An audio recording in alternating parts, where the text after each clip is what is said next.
H D Revanna ಮನೆಗೆ SIT ತಂಡ ಆಗಮನಕ್ಕೆ ಕ್ಷಣಗಣನೆ. ಸಿಪಿಯು ಮಾನಿಟರ್ ಪ್ರಿಂಟರ್ ಅನ್ನ ಕೊಂಡೊಯ್ದಿದ್ದಾರೆ ಪೊಲೀಸರು. ಮಹಜರು ವೇಳೆ ಹೇಳಿಕೆ ದಾಖಲಿಸೋದಕ್ಕೆ ಪೊಲೀಸರು ವ್ಯವಸ್ಥೆಯನ್ನ ಮಾಡಿದ್ದಾರೆ. ಇಲ್ಲಿ ಸ್ಥಳ ಮಹಜರು ಜೊತೆಗೆ ಸಂತ್ರಸ್ತೆಯ ಹೇಳಿಕೆ ಜೊತೆಗೆ ಅಲ್ಲಿ ಮನೆಯಲ್ಲಿ ಯಾರಿರ್ತಾರೋ ಅವರ ಹೇಳಿಕೆಗೆ ಒಂದು ವ್ಯವಸ್ಥೆಯನ್ನು ಮಾಡಬೇಕಾಗುತ್ತೆ. ಎಸ್ಐಟಿ ತಂಡ ಆಗಮನಕ್ಕೆ ಇನ್ನೇನು ಸ್ವಲ್ಪ ಹೊತ್ತಷ್ಟೇ ಬಾಕಿ ಇರೋದು. ಸಿಪಿಯು ಮಾನಿಟರ್ ಪ್ರಿಂಟರ್ ಅನ್ನ ಕೊಂಡೊಯ್ದಿದ್ದಾರೆ ಪೊಲೀಸರು. ಮಹಜರು ವೇಳೆ ಹೇಳಿಕೆ ದಾಖಲಿಸೋದಕ್ಕೆ ಅದರಲ್ಲಿ ಮನೆ ಕೆಲಸದವರ ಹೇಳಿಕೆಯನ್ನು ಕೂಡ ದಾಖಲು ಮಾಡಲಾಗುತ್ತೆ. ಮನೆ ಕುಟುಂಬದವರ ಹೇಳಿಕೆಯನ್ನು ಕೂಡ ದಾಖಲು ಮಾಡಲಾಗುತ್ತೆ. ಲೈಂಗಿಕ ಕಿರುಕುಳ ಆರೋಪದಲ್ಲಿ ತನಿಖೆ ನಡೆಸ್ತಾ ಇರುವ ಸಂದರ್ಭದಲ್ಲಿ ಸಂತ್ರಸ್ತ ಮಹಿಳೆಯ ಸಮ್ಮುಖದಲ್ಲೇ ಸ್ಥಳ ಮಹಜರು ಮಾಡಬೇಕಾಗುತ್ತೆ. ಹಾಸನ ಹೊಳೆನರಸೀಪುರದ ಎಚ್ ಡಿ ರೇವಣ್ಣ ನಿವಾಸದಲ್ಲಿ ಇಲ್ಲಿ ಸ್ಥಳ ಮಹಜರು ನಡೆಸಲಾಗೋಕ್ಕೆ ಎಲ್ಲ ವ್ಯವಸ್ಥೆಯನ್ನು ಮಾಡಲಾಗಿರುತ್ತೆ. ಅದಕ್ಕೂ ಮೊದಲು ನಾವು ಗಮನಿಸಬಹುದು, ಅಲ್ಲಿ ಪ್ರಿಂಟರ್, ಮಾನಿಟರ್, ಸಿಪಿಯು ಎಲ್ಲವನ್ನ ಕೂಡ ತೆಗೆದುಕೊಂಡು ಹೋಗಲಾಗ್ತಾ ಇರೋದು. ವಿಡಿಯೋ ಚಿತ್ರೀಕರಣ ಕೂಡ ಮಾಡಬಹುದು ಸ್ಥಳ ಮಹಜರು ಮಾಡುವ ಸಂದರ್ಭದಲ್ಲಿ. ಈ ಬಗ್ಗೆ ಹೆಚ್ಚಿನ ಮಾಹಿತಿ ನೀಡೋದಕ್ಕೆ ನಮ್ಮ ಪ್ರತಿನಿಧಿ ಮಂಜುನಾಥ್ ಈಗ ನಮ್ಮ ಜೊತೆಗೆ ನೇರ ಸಂಪರ್ಕದಲ್ಲಿದ್ದಾರೆ. ಮಂಜುನಾಥ್, ಇಲ್ಲಿ ಒಂದು ಸ್ಥಳ ಮಹಜರು ಪ್ರಕ್ರಿಯೆಗೂ ಮೊದಲು ಪೊಲೀಸರ ಭೇಟಿ ಯಾಕೆ ಅನ್ನೋದು, ಇನ್ನೊಂದು ತಿಮ್ಮಪ್ಪ ಗೌರಿ ಮೀನು ಸಾಕಣೆ ಮಾಡಿ ವರ್ಷಕ್ಕೆ 5 ಲಕ್ಷ ಗಳಿಸ್ತಿದ್ದಾರೆ. ನೀವು ಕೂಡ ಅವರಿಂದ ಕಲಿಬೇಕಾ? ಅವ್ರ ಜೊತೆ ವಿಡಿಯೋ ಕಾಲ್ ನಲ್ಲಿ ಮಾತಾಡಬೇಕಾ? ಈಗಲೇ ಫ್ರೀಡಮ್ ಆಪ್ ಡೌನ್ಲೋಡ್ ಮಾಡಿ. ಕಡೆ ಸಂತ್ರಸ್ತೆಯನ್ನ ಕರ್ಕೊಂಡು ಹೋಗ್ಬೇಕಾಗುತ್ತೆ ಸ್ಥಳ ಮಹಜರಿಗೆ. ಆದ್ರೆ ಇಲ್ಲಿ ಸಂತ್ರಸ್ತೆ ನಾಪತ್ತೆ ಆಗಿದ್ದಾಳೆ ಅಂತ ದೂರು ದಾಖಲಾಗಿದೆ. ಸೊ ಹೇಗೆ ಮುಂದುವರಿಯುತ್ತೆ ಈ ಪ್ರಕರಣ?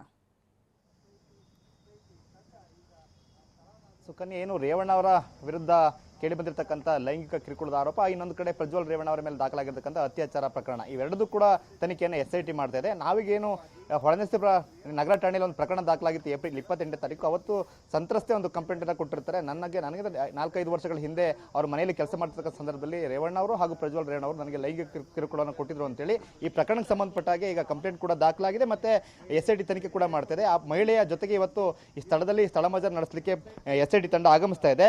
ಇನ್ನೇನು ಕೆಲವೇ ನಿಮಿಷಗಳಲ್ಲಿ SIT ತಂಡ ಬೆಂಗಳೂರಿನಿಂದ ಏನು ಸ್ವತಃ ಸಂತ್ರಸ್ತೆಯನ್ನು ಕರ್ಕೊಂಡು ರೇವಣ್ಣ ಅವರ ನಿವಾಸಕ್ಕೆ ಆಗಮಿಸ್ತಾರೆ ಅಂತ ಹೇಳಲಾಗ್ತದೆ. ಅದಕ್ಕೂ ಮುನ್ನ ಈಗ SIT ತಂಡ ಸ್ಥಳೀಯ ಪೊಲೀಸರಿಗೆ ಇಂಟಿಮೇಷನ್ ಮಾಡಿದೆ. ನಾವು 11 ಗಂಟೆಯಿಂದ 11:30 ಸುಮಾರಿಗೆ ಬರ್ತೀವಿ ಅಂತೇಳಿ. ಆ ಹಿನ್ನೆಲೆಯಲ್ಲಿ ಸ್ಥಳೀಯ ಪೊಲೀಸರು ಒಂದಷ್ಟು ವ್ಯವಸ್ಥೆಗಳನ್ನು ಮಾಡ್ಕೊಂಡಿದ್ದಾರೆ. ನಾವು ನೋಡ್ತಾ ಇದೀವಿ, ಇಲ್ಲಿ ಸ್ಥಳೀಯ ಪೊಲೀಸರು ಕೂಡ ಇದ್ದಾರೆ. ಜೊತೆಗೆ ಏನು ಹೊಳೆನರಸೀಪುರದ ಇನ್ಸ್ಪೆಕ್ಟರ್ ಆಗಿರ್ತಕ್ಕಂಥ ಸುರೇಶ್ ಅವರು, PSI ಆಗಿರ್ತಕ್ಕಂಥ ಅಜಯ್ ಕುಮಾರ್ ಅವರ ನೇತೃತ್ವದ ತಂಡ ಈಗಾಗಲೇ 1 ಗಂಟೆ ಮುಂಚೆನೆ ಮನೆಗೆ ಬಂದು SIT ತಂಡ ಬರ್ತಾರೆ ಅಂತೇಳಿ ಮನೆಯಲ್ಲಿರ್ತಕ್ಕಂಥ ಭವಾನಿ ರೇವಣ್ಣ ಅವರಿಗೆ ಮಾಹಿತಿಯನ್ನು ಕೂಡ ನೀಡಿದ್ದಾರೆ. ಜೊತೆಗೆ ಆ ತಂಡ ಬಂದ ಸಂದರ್ಭದಲ್ಲಿ ಸ್ವತಃ ಮಹಿಳೆಯನ್ನಾಗಿ ಕರ್ಕೊಂಡು ಬರಲಾಗ್ತದೆ.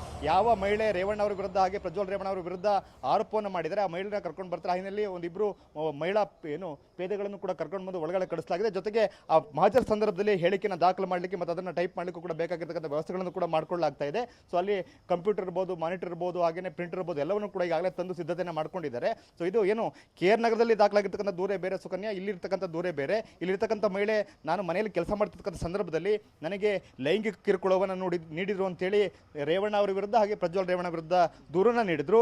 ರೇವಣ್ಣ ಅವರನ್ನ A1 ಆಗಿ ಹಾಗೆ ಪ್ರಜ್ವಲ್ ರೇವಣ್ಣ ಅವರನ್ನ ಆರೋಪಿ ನಂಬರ್ 2 ಆಗಿ ಈ ಪ್ರಕರಣದಲ್ಲಿ ಹೆಸರಿಸಿ ಕಂಪ್ಲೇಂಟ್ ಕೂಡ ದಾಖಲಾಗಿತ್ತು.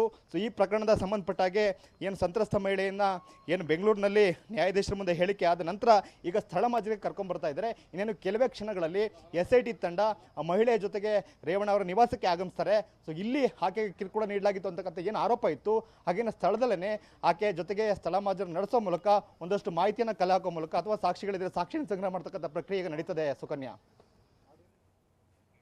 ಓಕೆ, ಧನ್ಯವಾದ ಮಂಜುನಾಥ್. ಇಲ್ಲಿ ಸಂತ್ರಸ್ತೆಯನ್ನ ಎಚ್ ಡಿ ರೇವಣ್ಣ ನಿವಾಸಕ್ಕೆ ಕರ್ಕೊಂಡು ಬರಲಾಗುತ್ತೆ ಸ್ಥಳ ಮಹಜರಿಗೆ. ಆ ಮಹಿಳೆ ಬೇರೆ, KR ನಗರ ಪೊಲೀಸ್ ಠಾಣೆಯಲ್ಲಿ ನಾಪತ್ತೆ ಆಗಿದ್ದಾರೆ ಅಂತ ದಾಖಲಾಗಿರುವಂತಹ ಪ್ರಕರಣದ ಸಂತ್ರಸ್ತೆ ಬೇರೆ.